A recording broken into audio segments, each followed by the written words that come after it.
Pop culture is more than just entertainment. It's a lens into society, relationships, and human behavior. I'm Grace, and here on the Grace Report, we dive into stories beyond the headlines. Whether it's reality TV drama, celebrity scandals, or royal family intrigue, I'm here to break it all down. What it means, why it matters, and how it reflects the world we live in. Join the conversation, share your take, and let's make sense of the culture shaping our lives one story at a time.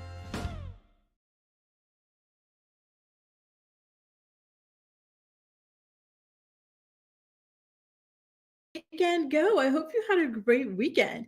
Here we had a lot of luck because it was super duper sunny. I had the best weekend. I continued on with my thing. Y'all know my Saturdays, how they go. Saturdays are my days at the gym. I don't know how I lucked out, but this gym that I go to, we get unlimited reformer, mat Pilates, body sculpt, whatever exercise you could think of. It's just that those are my faves.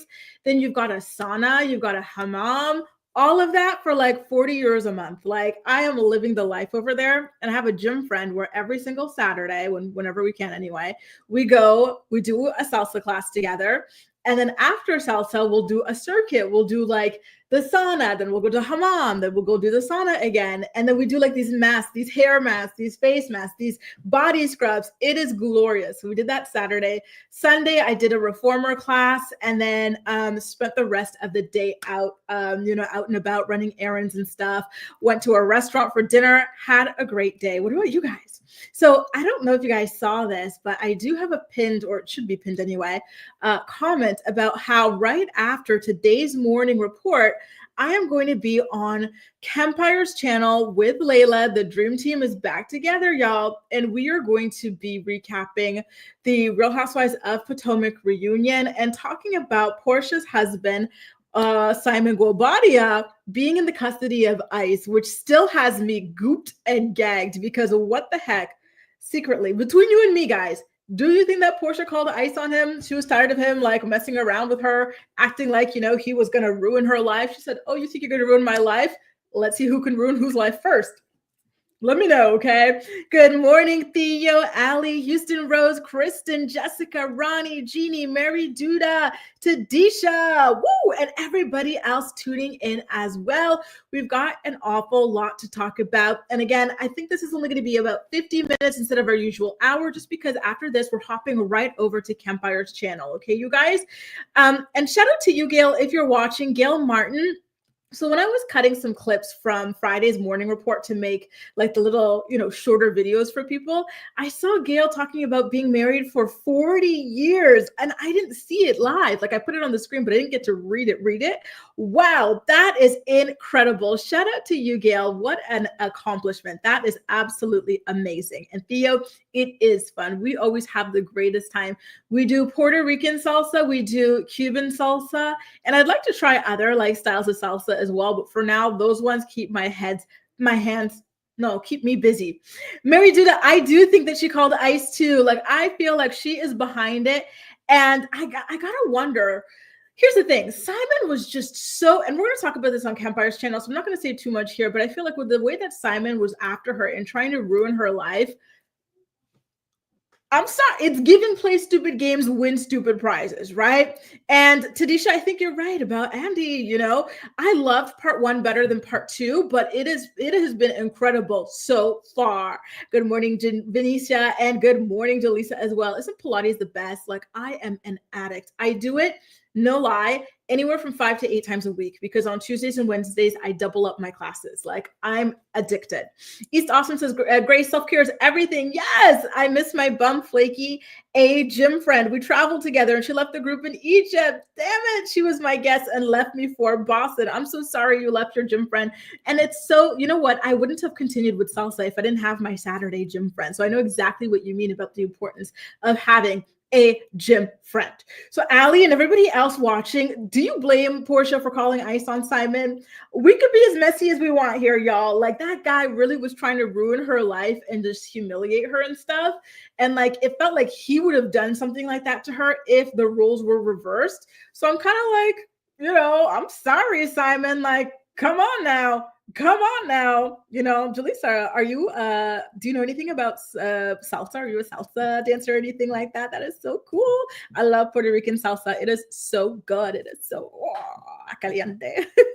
You guys, we have a story about Diddy, a Diddy update, so to speak. So basically, and it's a very short update, you guys, okay? So one of his attorneys on his team named Anthony Rico, not me rolling my R. I was talking about salsa with you guys, Theo, Jaleesa, and it got me rolling my R's. And I was also watching Alec Baldwin's show. Did you guys tune in for that? It aired yesterday. And just Hilaria Baldwin continuing with the accent and stuff. And she does use Spanish in the show and stuff. And so it's just been tickling me all day. So anyway, one of Diddy's attorneys, Anthony Rico, is asking to be released from his team. He is saying that he cannot. Here's the direct quote. Let me not mince his words. Although I have provided Sean Combs with the high level of legal representation expected by the court, under no circumstances can I continue to effectively serve as counsel for Sean Combs. He says that there are sufficient reasons protected by attorney-client privilege for him to be serious about wanting to be withdrawn from Diddy's team, you guys. And so apparently it comes down to a defense strategy. The internet people are claiming that Diddy wanted lies out there and other sorts of unscrupulous, like unethical things, but we're not exactly sure. Okay, so his motion, the attorney Anthony Rico's motion, has to be approved by the judge, and the attorney states that no delay in jury selection or the trial itself would transpire if he were to be removed from Diddy's legal team. And so he also informed the government of his intention to withdraw, and that the government hasn't yet taken any kind of a stance on that at all. So there still are other people who are working to defend Diddy, you guys. One of them is actually a very famous he comes from a very famous legal team. Do you remember one of Michael Jackson's most prominent lawyers, Mark Garagos? And I think he's currently representing either Justin Baldoni or Blake Lively or something like that. But his brother, Tony Garagos, is also on Diddy's legal team, right? And then there's Mark Agnifilio, lots and lots of people. So him leaving wouldn't mean that like Diddy doesn't have any kind of counsel at all. So Variety magazine is suspecting that it has to do because that there were a couple of issues about the defense strategy, and that led this guy to feeling like he could no longer effectively defend Diddy at all. So I'm wondering what you guys think about that. It's not every day that something like this happens. So, good on you, Anthony, for, sticking true to your principles and whatnot. At the end of the day, that's all we have. It's worth more than money. It's worth more than gold. So good for him for going ahead and trying to get himself taken off the case because he no longer agrees with the defense strategy. Do y'all think it's more sinister than that? Like Diddy's trying to demand, because remember, Diddy is an egomaniac, right? And he thinks that he's untouchable. He thinks he's smarter than everybody. So do you think that he's trying to get this guy and his team to do some very like bad things, like unethical things, even as far as lawyers are concerned? Just joking. That's a joke. Good morning, hold my foot, Joe. Did you change your username? I feel like your username was different because I recognize you, but your name, it's giving me something different today. But good morning to you too. Ali says, I would have called them too. Listen, I would have too. I'm not even going to lie. If I had an ex that was trying to ruin my life, make me miserable, humiliate me in public, and he was here illegally, I'm sorry. I'm calling nice on your ass. I'm joking. Or am I? I'm not sure. Theo says Simon was trying to stop her from being on the show every step of the way, so maybe he got what was coming to him. Exactly. It seems like y'all, and I don't even like Portia like that, right? But it seems like y'all are pretty much on the same wavelength. East Awesome says there's an anonymous phone line. Right. And he really does not. And it showed a lot. But here's my thing, you guys, and we will get, again, wait. We're going to get into the Mia and the Giselle and the Portia of it all on Campire's channel. Don't forget, you guys, I don't want to give away all the positions and stuff like that, but it is pinned to the comment section of this chat, you guys, okay? Allie's asking, can't you drop a client for lying to you? right? And that I do believe that that is something that they have. So I feel like, listen, we all know that Diddy is a bad person, right? We know that Diddy has a lot of issues and he feels like there's a lot of things that he can get away with that the average person can't. So I wouldn't be surprised if he was trying to like really get these people in trouble, feeling like his back is against the wall and he's so desperate, right? So I don't know. Good on this guy. Simon was going to sue Bravo. He had bigger problems. Listen, maybe if someone from the Bravo team dropped the dime, right? Like he's trying to mess with their bag. Listen, this is their last shot that they have to make RHOA work. And this guy is trying to come in between them and that. Listen, maybe a producer, maybe Andy called ICE, right? What if Andy called ICE? I wouldn't put it past him either, y'all. I wouldn't. Anyway, you guys, on to our next topic. But real quick, before we get down there, I want to shout out to you, Gwen. Gwen says, Ali, that you can absolutely drop a client if they lie to you. So we do have our next story, which is Scott Disick's story. Listen, every time I've got a Scott Disick story, it involves him and a girl that is way too young for him. And you know, this story really pissed me off. Normally, I try to avoid his stuff if it's not like interesting enough, like groundbreaking, because he's not really all that relevant. But this story, guys, angered me. So Holly Scarfone, do y'all remember her from Too Hot to Handle? I believe she actually was also featured on Perfect Match as well, like the last season of the show, which by the way, I'm really looking forward to the next season of the show. And so she opened up on a podcast about her relationship with Scott without naming him, right? She was saying that her ex's initials were SD, rhymes with Rot Schnisnik. We all know that she dated him. So obviously she was talking about him, right? So she's saying that he was trying to push her to get a boob job and a BBL when they were dating. Mind you, Holly, again, she's way too young for him. She was like 22 years old when he was like 39, 40 when they were dating. So the fact that this man, right, goes trolling around for these like early 20s girls who are still just fresh out of their teenage years, their brains are not fully developed. Meanwhile, he's got 3 kids, right? And he's purposely seeking these girls out, allegedly, right, to allegedly destroy their self-esteem and to give them body dysmorphia issues is so sinister. I don't think the press talks enough about how big of a loser this man is, how big of a creep this man is, and how just like terrible this guy is to women. Because don't forget, and you guys could certainly search this up on TikTok as well, but we've seen him treat Kourtney Kardashian this way as well. When he was dating her after she had just given birth, he started pushing her to lose weight. And she had just given birth and she only weighed like 100, 110 pounds maximum. And he kept telling her to get down to like 90, 80 pounds or something like that as a grown man.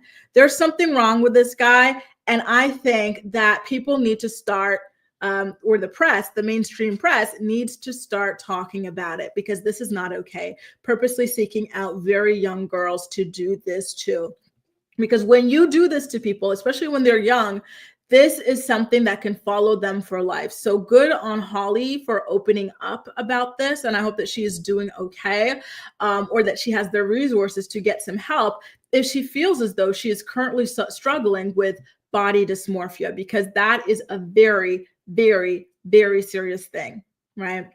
So, okay, I see y'all also agree that Andy probably was the one who called ICE on Simon, y'all. We are a damn mess. We really, really are. And I knew it. I knew it. Hey, Teresa. And I love it. Oh, my God. My God.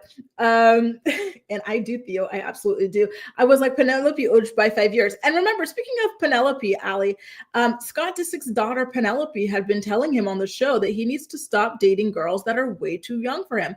And the fact that your child, who isn't even a teenager yet, right, is already like able to tell you that, like, you should take a good hard look at yourself, right? And you know what? Men always say this, right? When women who are older than 25 tell women who are younger than 25, no, you are not mature for your age. That man is immature for his age. He is toxic. He is going for you because a grown woman with a fully formed brain and established life already knows that he's bad news. He doesn't want, good for you. Like, this is an example of that. This is an example of why certain types of guys only go for very, very young girls, barely legal girls, to do this sort of thing. Allegedly. right? Good morning, Andrea. Nice to see you. I see we also have someone else that I wanted to say hi to, but my thing freezes at the bottom. Good morning to everybody who is joining us here for the morning report. Just as a reminder that after this, immediately after, we're going to be hopping over to Kempire's channel to talk about Portia's estranged husband, Simon, being caught up by ICE. And we're also going to talk about yesterday's episode of The Real Housewives of Potomac. Okay, you guys. And I'm with you, Ronnie. Scott is just so icky to me in so many ways. And the way that he likes to play the victim to the Kardashian family after the way he treated Kourtney like pure garbage, all the cheating, all the criticizing of her body, etc. Right? And now it's, oh, well, you're my only family. I don't have parents. I don't have this. I don't have that. Like, you should have acted that way and treated her well then, right? I hated that. That was the last season of the Kardashians that I watched. I think it was the first season where he was just following her, trying to, make her feel bad about moving on with Travis Barker. Houston Rose says, I believe that. He was telling, exactly. You remember it too. There you go, right? So bad. So bad. My God. Anyway, you guys, if you're enjoying the morning report, please do make sure to go ahead and give the stream a thumbs up so that YouTube knows you enjoy my content. And shout out to Las Vegas, Andrea. Whoop, whoop. And did I say the name of the other person who I was trying to say it? Like Joy. Joy was the other one. Good morning, Joy. Julissa says, oh, yes, my family loves to dance salsa. Fun fact, my grandpa played in a band with Mark Anthony. That is super duper cool. I love that. Shout out to you guys. Salsa is just such a beautiful cultural dance, and I'm obsessed with it. Do you guys remember Ruby Frank? I have to be frank with you guys, pun intended. I never actually watched this family like YouTube channel or anything like that, but I do know about the scandal and stuff and just how terrible she was to her children. And, given that a lot of you guys have found me through Teen Mom, and Teen Mom is kind of like family vlogging, but on a professional level, right? I thought the story would be rather interesting to you. So one of Ruby Frank's children actually went on the record to talk about how detrimental to her childhood family vlogging was. She's really trying to put an end to the family vlogging industry. By the way, I was minding my own business, scrolling on the TikTok, and I saw that California, and I think this is in part thanks to Demi Lovato, they filed a lot of like these new protections for children, child in these like social media things, right? Like, a lot of parents make money off their kids on socials. And so a lot of like these family channels, like whether it's on TikTok, Instagram, YouTube, whatever, the parents have decided to move their entire families out of California. Do you know why? Because now in California, you have to actually pay your children. You're legally obligated to make sure that they have some money set aside from them from your exploitation. And so just for you guys to know, like if you guys watch these family channels, whatever, no judgment. I personally do not, but if you do, okay, just keep an eye out for the ones who have decided to leave California and they're presenting it like it's some cool new adventure, blah, blah, for the family. No, they're leaving California because they want to exploit their children in peace. They do not want to be obligated to pay their children for their children's work. Okay, just an FYI on that. But anyway, Ruby Frank's daughter has come out to talk about, she was in a House Business, Labor, and Commerce Committee hearing in Utah, okay, just last week, with her father, talking about the negative experiences that she had being filmed for her mom's family vlog. So she says that she initially thought nothing was wrong with appearing on video. She thought she was happy on video. But it turns out that she really wasn't. And I'm not using her name or anything like that because they didn't use her actual name. They're protecting her identity. Okay, you guys? So, quote, when I started getting older, I realized the YouTube channel had ruined my childhood, but at least I got some money, right? Oh, right. I actually didn't because my mom withdrew all of it in 2023. I worked hard for that money. I acted like someone I wasn't in front of the camera, and I earned that money. But I feel like my mom used me for money. And so she asked the Utah lawmakers to consider passing a bill that would require online creators who make more than $150,000 a year from content featuring children to set aside a portion of it in a trust fund for their kids. And so she says that she understands more than anyone the horrible situation that a lot of kids are in right now. I know I'm stuck with the trauma of YouTube. Even now, I can barely make friends because my whole life I was the center of attention. But now, without even realizing it, I seek attention from others, or I feel like they don't like me. Then those people think I'm mean. Oh, you guys, really, really sad. It's, I'm not surprised that more and more of these children are coming out and speaking against family blogging and stuff. Like, I feel like maybe in the innocent early days before it became like people realized it was a huge business, it might have been innocent enough, people just trying to share stories about their families and whatnot. But then it got to a place where people were like, oh, wait a minute, like there's a lot of money to be made. And so some people were having kids just for the purpose of making money or having attention, right? Because attention is more alluring to money to some people too, right? And I think that Ruby Frank might potentially fall into this category as well. And so she says that she's pushing for this bill to prevent other kids from having to go through the pain of realizing that the compensation for years worth of time and effort is suddenly gone. As kids, you don't realize what you're subjected to, really. You're selling your life, your privacy, your body, and stories to the entire world. And as a child, you're involuntarily giving up all of that. You're selling your childhood. There's no amount of money that can make up for that loss. The least that can be done now is making sure that the child is getting paid for her work and has a right to remove it and walk away if she wants to. Well, you know what? Good for her. Because it is true. Now all that stuff is up permanently and you don't even have a say-so over whether it stays or goes. And I actually just finished watching the last episode of Teen Mom Next Chapter. And so if you guys saw my recap for the previous one, I talked about how uncomfortable Mackenzie's storyline about her son makes me. It just feels like it's way too much, not even a little bit too much, way, way, way too much, right? So basically what's going on there is that she goes through her son's phone on the camera, and then she sees, he's 13 by the way, right? Hi, Shem. And she sees that he and his friends are talking about, and it makes me uncomfortable to even talk about this because again, these are 13-year-olds, right? So they're talking about intimacy, right? In a more vulgar way than that. And so she's like, oh my God, is my son partaking in these sorts of things like on camera? So now these rumors are out there for the school, for everybody, right? On camera because of the child's own mother, which I find to be absolutely insane. And then in last week's episode, she took it a step further. She started talking to another woman. And apparently this woman's child dated her son, and her son is running around with all, it was bad. It was bad, So imagine that, this YouTube stuff, it has a huge reach too. And I think a lot of these channels have an even bigger reach than these shows, especially Teen Mom now, right? But still, at least now, if this bill goes through, the kids will potentially have the option to ask for these videos to be deleted and whatnot. But that's not going to happen with MTV, right?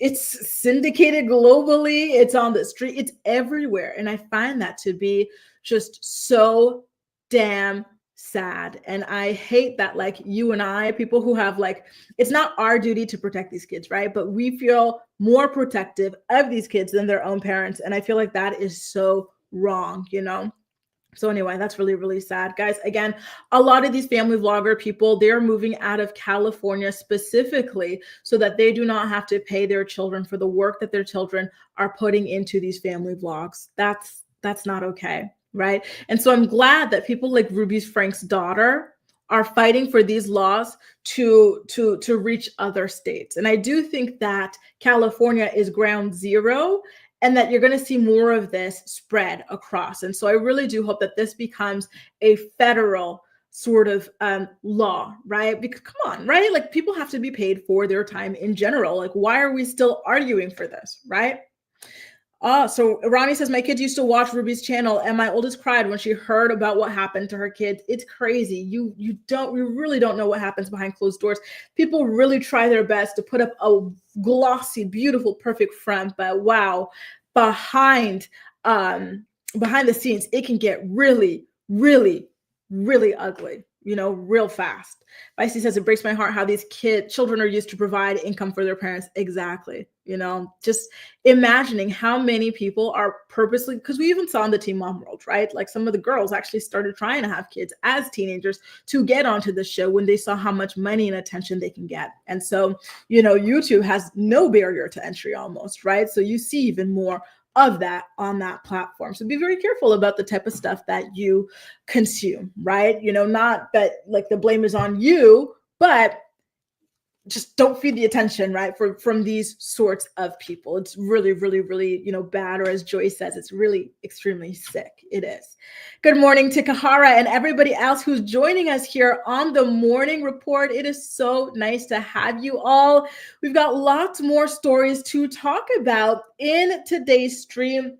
I also want to remind you guys that exactly at 5 p.m., I'll be over on Campire's channel with he and Layla to talk about Portia's husband potentially getting deported, the RHOP recap, and lots more. The link is pinned to the chat, so I'll let you guys know at the end of this that you can join me over there. Tadisha says Gannon was so uncomfortable, they should have had that conversation off camera, right?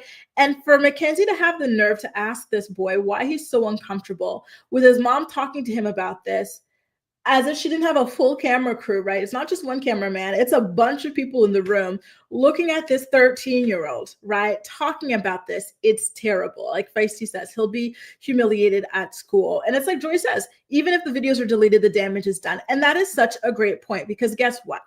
You delete the videos, but that's only deleted on your channel. You know that there's a whole ecosystem of people who download creators' videos to stitch them or remix them or whatever, right? Or re-upload. So they exist forever. Once a video is out there in the world, especially when a channel is as big as that one is, it exists forever, right? So someone else could just go upload it like, oh, this was the deleted thing, or this is a clip here on TikTok. And so it just never really actually goes away. Where's Bethany? We're the reality reckoning to protect reality kids. See, that's the thing about like narcs like Bethany Frankel. I don't think she actually wants to protect anyone or help anyone. She just wants to take Andy and Bravo down because she felt slighted by Andy and Bravo. And she wants to be avenged for whatever perceived wrongdoing she feels like they did to her. And it's just, I can't stand that woman. I'm sorry. She's a mess. I actually did a TikTok deep dive on how terrible that woman is. But that is a story for another day. Now, speaking of another story, why don't we get into the Blake Lively of it all? In fact, you know what I'm going to do as well? When we get to commercial break, I am actually going to go ahead and check out the docket for their lawsuit, because there were some things that were due today in court. And so you guys just keep on refreshing that docket and you should be able to see some new documents come out. The last time I checked was this morning. And from what I had seen, her lawyers had submitted some things trying to compel that guy, what's the name of the PR guy, Jed Wallace, to be some sort of a summons for him, and that actually got rejected. So just an FYI. Today on the docket, I'm seeing a letter, motion for discovery dispute concerning subpoenas addressed to Judge Lehman from Mitchell Schuster. Okay, so they're getting ready for discovery, you guys. That is where all of the good, the good information is going to come out. Can I ask you guys, so for the most part, who are you leaning more towards right now when it comes to Lively v. Baldoni? I've been saying this from the beginning, but in case you're new here, at first, when the New York Times article dropped, I believed her wholeheartedly. I said, oh my God, this is terrible. Like, what the heck? Like, I was not expecting this. But as time goes on, I'm finding myself flip-flopping a lot and having a really difficult time, narrowing it down. I think just based off the information I've seen, I believe Justin Baldoni more so. However, because I try to look at communities that are hardcore Justin and hardcore Blake, the separate communities, I'm just fascinated by the people who are hardcore Blake and still feel that way, So I'm like, okay, let me hold out hope for my girl, I guess. I don't know. She's not my girl really, but just, on the principle. So anyway, did you guys see this cover from the Hollywood Reporter? It's kind of like a David and Goliath sort of a feel. And so the cover was Blake versus Baldoni, an exclusive look behind the battle lines of Hollywood's uncivil war. This pissed Blake off so much that she actually broke her silence to condemn the Hollywood Reporter for this article. So well, actually, let's get into what the article seemed to really try to excuse or to say that Blake was overreacting in regards to her feud with Justin Baldoni. They were saying that perhaps Blake didn't understand Justin Baldoni's like faith, and maybe some things were like a cultural thing. So kind of like implying that perhaps Blake is racially insensitive, or sorry, I should say culturally insensitive. We already know that she is racially insensitive. And Blake is clapping back. So let me tell you what it is that she said, okay, you guys? And this is a direct quote. "The Hollywood Reporter should be ashamed of itself. The framing in this picture is outrageously insulting as it plays into every sexist trope about women who dare file a workplace complaint, turning them into the aggressor and suggesting they deserve the retaliation that comes their way." So again, the article talked about his faith and how it might have inadvertently contributed to the issues with Blake Lively. They also asked whether or not this legal battle has less to do with gender equality than it does with a simple cultural misunderstanding.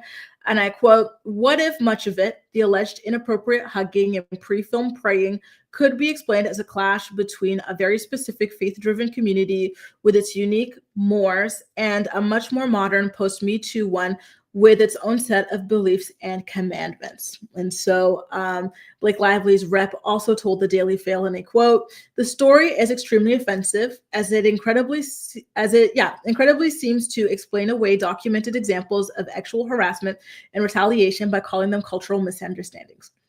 Well, here's the thing that I really do not understand about Blake's case. It's that, you're hearing about HR reports, but you're not seeing them added to the docket as evidence, right? And so she said that this Jenny Heath and then like two other women or two other people filed, but we still have not been provided with that. And so, again, that's why I'm looking forward to discovery. Perhaps that sort of information is going to come out there. Maybe she's just saving it for it. Like, I don't know.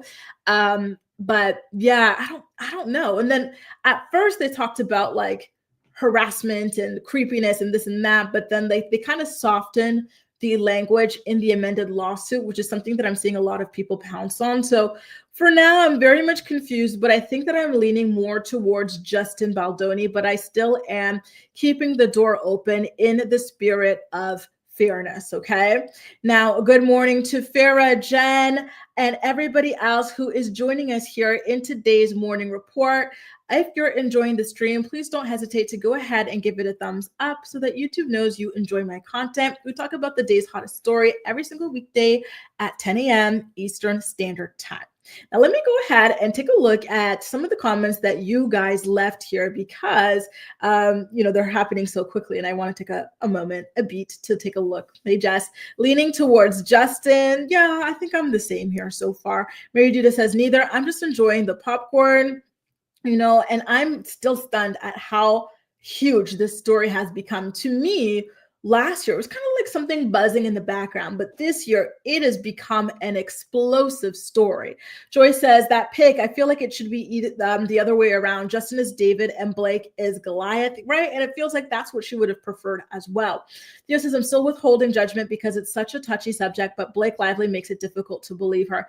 And I hate that, right? Like I feel guilty for feeling that way. There are some like, things that she's done in her past that are starting to like resurface, that a lot of them I had never even seen, right? And I've just found myself like shocked by it all. And I'm trying to tell myself, listen, even if she did do X, Y, Z in the past, like maybe this is true. Maybe this is something that's completely different. It's been really, really, really difficult. Theo says, I do think it's tasteless for people to treat the case of harassment like it's entertainment, like in that Hollywood Reporter cover. And I agree. Let me go ahead and put up that cover once again. I think, they could have done something a little bit more serious. And to be honest with you guys, I thought that the Hollywood Reporter was a little bit more formal than this, but I guess I'm wrong because I was not expecting like an AI photo or anything like that, right? But I digress. East Awesome says Blake is full of ish. She's crashing out and has ulterior motives to take the movie rights. She's playing a gender card, but would blame POCs for playing the race card. Enough of her. You know what's crazy? Like And this is perhaps one of like the first times for me where I see what every single person is saying. Like I see where everybody is coming from, you know? So, stay tuned, you guys. Like I said, the docket gets refreshed every so often. There is some more information that is set to come out today. So I will be doing an update on that as that comes out. I also will be speaking with one of my lawyer friends here on YouTube, Dimitri Shaknovich of Dishak Law, when we could finally get together and nail down a time. So Star is here. Star, I think I need a special segment for you because Star is always watching the morning report from the most random places. The one that, like, she told me that just cracked me up. She's like, Grace, I'm getting a wax watching you. Like, hey. And now today she is at the grocery store. I think Shem was at the grocery store last time too. So that's funny. Shem was at the grocery store, and I believe that Star was cooking last time. And so we made a joke about them, like, maybe they know each other in real life. So here we are. Now Star is grocery shopping. Get me some almond milk, girl. I'm out. I need to run and get some tonight. Good morning to you too, Brittany, and everybody else joining us as well. I'm so happy to have y'all here to talk about the day's hottest story. And, it kind of feels like I'm rushing because I kind of am a little bit, just because I do have to be ready for my Dream Team stream with Campfire and Layla happening very, very soon as well. And so, I'm happy to see that a lot of you guys are conflicted as well, because I feel like, and this is something I don't like, when people like one person over another and they just decide that they're going to ignore every other like piece of evidence that points to the contrary, or that the person that they support is imperfect. I think that both of these people acted inappropriately. I really, really do. And so based off that, I want to keep an open mind and just see what other sorts of information comes out. Okay. Hold my foot, Joe says, I so badly want to believe Blake is a younger girl. I thought she was so amazing, but somehow the whole story doesn't smell right. I hope I'm proven wrong. And unfortunately, I feel the exact same way. Ella Grace, you have to look deeper into the cover story to see Justin is David and Blake is Goliath. There's a lot of symbolism in the details. You know what? Let me go ahead and put that back up. Good morning, Hamlets. Nice to see you too. Okay, so Ella Grace. Khaleesi, you know what? Khaleesi would have been interesting, right? Based off that text message that she had sent. So let me go ahead, put the photo back up. And what is she slinging at that man? Is it like some sort of like a phone? So he's holding the book, and you know what it reads like to me? When I look at this, right, at first glance, if I knew nothing about this, I would say, okay, well, just based off what I know, actually. So he has the book in his hands, and it looks like she is trying to knock him down, and he's trying to save the book and hold on to the book at all costs, So I feel like I can understand why Blake is upset, because this cover, in my opinion, does feed into the narrative that she might have been like trying to beat him by any means necessary for that book, right? Like it seems like that book is what she's after and what he is trying to protect. And so, yeah, it does seem like, they are putting out a bias kind of like image out there. So I wonder if you guys feel the same way on that. And you know what? This photo reminds me of something I had ChatGPT make for me as well. Like it's just so crazy to see the mainstream embracing AI on such a level, anyway, that's a story for another day. Okay. So why don't we get into the Karen Huger of it all? As you guys remember, Karen Huger from the Real Housewives, Erin's jogging. Stop me right in my tracks. Have a great job. Not a job. Have a great jog, Erin. How cool that you're listening while jogging. Wow. Guys, I love these updates. It feels so cool. So Karen Huger from the Real Housewives of Potomac. We love a fitness queen. She was found guilty of about 5 driving-related offenses out of the 6 that she was charged with. And right now she is awaiting sentencing. So I've seen some news pointing that the prosecutor on the case is actually trying to make her face jail time. And I do have a question, you guys, which is, are you guys here for it? Do you want to see the Grand Dame in the Grand Slammer? And I'm not laughing at the situation because it's very serious. In fact, it's so serious that despite my love for Karen, in fact, the love I used to have for Karen, because this story has really tainted my image of her, and her treatment of Wendy on part 1 of the RHOP reunion actually made me stop being a La Dame. But overall, I do feel like she deserves jail time, because we're finding out that this is indeed her fourth DUI. At first, it was just rumors started by Shasha, who is one of her arch nemesis. So I really did think that like Shasha was just trying to ruin her name or whatever. But no, it's been confirmed that this was her fourth time having driving related legal issues. And so at that point, I would say that in fact, she should have been arrested and not arrested. She should have been jailed long ago, because I agree with what it is that the prosecutor has to say. Okay, so let's take a look at what was said here. Okay. Shout out to Reddit, by the way. Prosecutor Jordan Kramer is poised to offer a different view. Her filings reveal that Huger had 3 alcohol-related traffic cases from 2006 to 2011 in only 5 years. So every single year, minus 2, which yielded a guilty finding for driving while impaired and another for driving under the influence, neither resulting in jail time. Quote, the fact that Ms. Huger has repeatedly been given the benefit of another chance on 3 separate occasions demonstrates that she has not learned anything from her prior arrests. In fact, it appears as if she's been emboldened. So I believe that they want her to face at least 6 months in jail. What do y'all think about that? Listen, I think it's fair. Again, do y'all remember the story that broke earlier this year about like the NHL stars? They were on their way to a wedding, like the family, the friends, everybody. And the groom, I believe his brother, like, and somebody else all got killed by a drunk driver. So I feel like I don't like the idea that someone might say, oh, well, no one like, died, or no one this, no one that. But I think that drunk driving is a terrible thing to do, right? And it leads to so many deaths. And so I think that it should be persecuted accordingly, whether or not someone passed away. I don't think that someone needs to be sacrificed for a drunk driver to face real consequences for their actions, especially somebody who has done this 3 or 4 other times. It's too much. And so, and it feels painful to even be saying this about, the grand dame, but I do feel like 6 months is actually even lenient considering the circumstances. But perhaps you guys have a different point of view. So let me take a look at what it is that y'all have to say. Louis says, clankety clank, right? Shout out to Karen. She was all for it, right? When it was Michael, and Michael deserved it too. I think they both deserve it. It's very disappointing to see Karen like this. I agree. Max sentence. And what is a max sentence for this, by the way? Because I feel like the prosecution seeking 6 months is very, very, very generous. Mary Judah says she should be on house arrest, but we need her picking up trash on the side of the road. For some reason that reminds me of Naomi Campbell when she was doing like community service, like in her Dolce & Gabbana like jumpsuits and stuff. Just too much. Karen seems like a true repeat offender. I do not believe she's learned her lesson. And she was just so brazen about it in the police. What do you call that?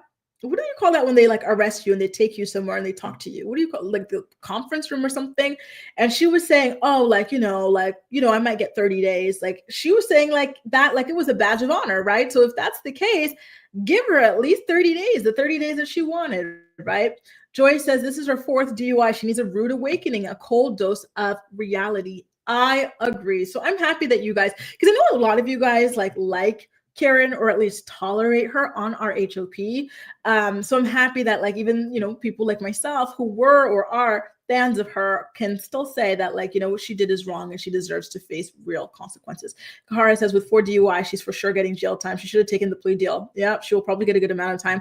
Can y'all remind me, by the way, thank you for that, Kahara. Can you guys remind me what the plea deal was? Because I feel like she should have taken it too, right? But at the same time, we also said that ASAP Rocky should have taken the plea deal. He was on camera with a gun in his hand and he still got off. Isn't that crazy? And I agree, Theo. I hope so too. Farah says she needs a slammer. She needs to be humbled. I agree. And lastly, Joy says Karen thinks she's above the law. Remember, she says she's rich. This won't touch me. Exactly. I'm rich. This won't touch me. You're poor and white. All right, Karen. All right. Let's see how much your money helps you in this situation, because 4 DUIs is nothing to sneeze at. It really isn't. And I think it's only by the grace of God, a true miracle that nobody has actually been killed yet by Karen Huger. Because if she continues in this direction, I would not be surprised if that were to happen. So let's say she gets the 6 months in prison. She gets out. and she still continues on this path, right? Who's to say that the next time it won't be somebody and not a tree, right? And how is she not scared? Like, I I do believe that she might have some kind of like depression going on or something, because how are you not scared? You're supposed to have all this money, right? You're supposed to be married to the Black Bill Gates, which means that, and Ashley gave you Uber gift cards. So you have the money, right? Or at least the gift cards to get yourself a driver, right? Regular people have the money to go get Ubers and Bolts and whatnot, right? Lyfts. Why doesn't Karen? Unless she has a death wish. Do y'all think that's what it is? And like she's again talking about, oh, like, my parents passed away, right? And then they did add something new to her defense, which was that she was assaulted back in college, and that is a true story. She did talk about that on RHOP from the very beginning, and she's done a lot of work with foundations for that. But I just do not feel like that these, there's sad things that have happened to her. I'm not trying to diminish that, but I don't think there are excuses for DUIs, right? Unfortunately, 1 in 3 women has been assaulted in her life, right? And then we're all going to lose our parents, right? At a certain point in life as well. But that doesn't mean that like we should all have DUIs, right? So, again, although I feel sad for what she's going through and like what she has gone through and the trauma she's dealing with, there are better ways to deal with it than by, drinking cosmopolitans, margaritas, and getting behind the wheel. I don't think that's an adequate excuse. Farrah says, how many times can you bump your head before you finally get it? Exactly. It's time to put her in jail. And I feel so bad for saying it, but I think it's true. I'm sick of drunk drivers getting off without a scratch, right? They're always the ones that survive.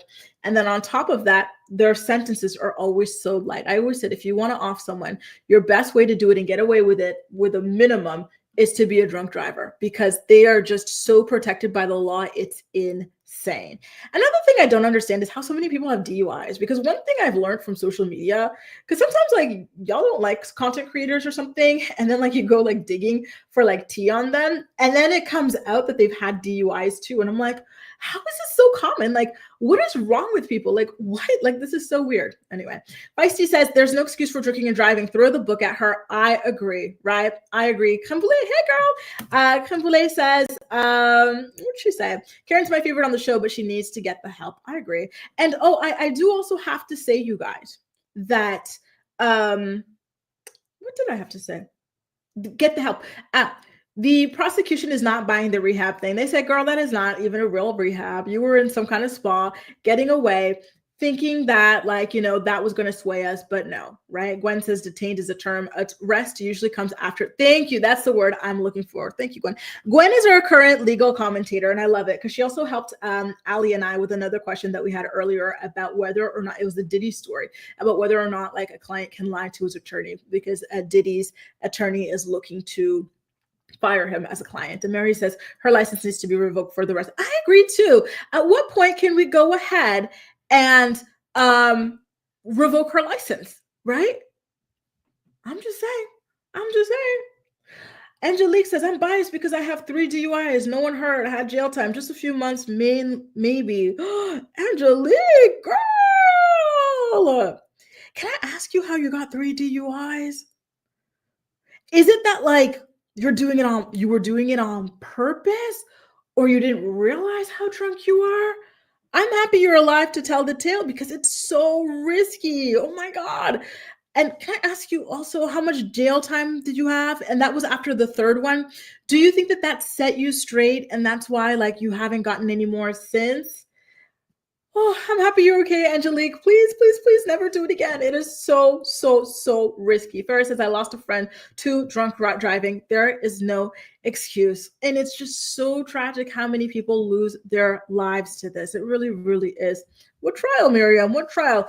Oh, are you talking about the ASAP Rocky trial? Lou says she's manipulating, trying to get sympathy, and it shows, right? And I think so too, because one thing that really stood out to me about Karen's like whole rehab stint is that in the reunion, she says that that's what she's doing, right? She's going to a treatment facility, right? But she says that she's not an alcoholic. So then what are you doing? You're going on vacation then, right? So I don't get it. I do not get it. Karen. It's a mess. Listen, at the end of the day, I think that that is the point of all of this too. So even if she were to get jail time, right? I hope that in the meantime, right? Like in jail or maybe outside of jail, after jail or something like that, that she would get some kind of actual treatment to help her. Because I think that an underlying issue here, like I mentioned earlier, could be depression, right? Obviously, there's alcoholism at play with her. It could be a whole lot of things, right? It could be the trauma. Maybe, maybe it is the trauma that's making her do, I don't know. But I do think that there are underlying things to be addressed, right? Like jail, it's good to like have people to disrupt people, to shake them up and wake them up to what they're doing, but you still need something to treat them as well so that they do not offend again. So that's my timer getting off. So I think that this was a question for you, Angelique. I don't know if you have the time to explain, because I know it's really hard to like type a lot and whatnot. Again, thank you for coming up here and sharing your story. It was so brave, because we're over here like dragging Karen and stuff, but yeah, honestly, I really hope that you're okay. And that the jail time and stuff like that really helped you to make different decisions moving forward, because it is really risky. Like you should be so thankful that you survived that, because like it's bad, right? For example, do you guys remember and I gotta get ready, I gotta head over to Campire's channel, sorry you guys, again the link is pinned to the comment section, but do you guys remember the Hulk Hogan story? Correct me if I'm wrong, but wasn't he like a drunk driver? Or was his friend not the drunk driver? Someone in the story was a drunk driver and they turned into a vegetable after that situation, right? And it was a one-time thing, like be very careful, you guys. Again, we are so lucky to have Uber these days and Bolts and Lyft, because it used to be really expensive, right? To take taxis, right? But now we have all of these things that can help us. We've got friends and this and that, but like Bolts and Ubers and stuff, like they're affordable now, right? To be able to go off and whatnot. So, please take advantage of those things, because you could do it one time and that could be the last time that you breathe, right? Or that could be the last time that you're a free person. Like you could really injure yourself or other people. So be very careful, you guys, Anyway, again, thank you so much, Angelique, for sharing your story. I wish I had more time so that I can hear more about how, that helped change you, or, whatever else that did for you. And thank you guys in the community as well for being so like, nice and understanding and, empathetic in Angelique and in hearing Angelique's story as well. Okay. Take good care, you guys. That was his son. Yeah, but like was his son the drunk driver, or was his friend? There you go. His friend, you guys, because like, accidentally killing a stranger, like a lot of people, they disassociate from that, right? But like this could be yourself, this could be someone close to you too, like this could be anybody. So be very careful, you guys. Thank you, April, for that update. Okay, you guys. And it's unfortunate that nobody really gets treatment, because at the end of the day, that's what people need, right? It's the treatment. Anyway, you guys, I'm so sorry, I'm running late. I got to run over to Campire's channel. The link is pinned to the chat box. I see that Allie's already ready to meet us over there, so shout out to you, Allie, and I hope to see the rest of you guys. Let's drop our mics, let everybody know that we're coming from the morning report. Take good care, you guys, and I'll see you in like 5 minutes. I'm so excited. Where's my outro music? There it is. Bye, guys.